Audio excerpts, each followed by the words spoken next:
విషయాల్ని లాగేసి కూడా రాజకీయాలు చేసి ఆయన ఇబ్బంది ఎవడు చేయడండి, ఎవరికి పని.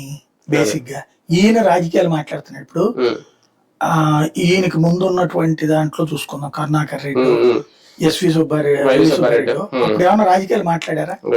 టీటీడీలో కూర్చుని అంతకుముందు తెలుగుదేశం నుంచి ఏమన్నా అట్లా కామెంట్స్ చేశారు లేదా? అంతకుముందు చేసినటువంటి చైర్మన్లు ఆయన పేరేంటి, సుధాకర్ యాదవ్, బాపిరాజులు, ఇట్లాంటి వాళ్ళు కూడా ఎప్పుడు మాట్లాడలేదే.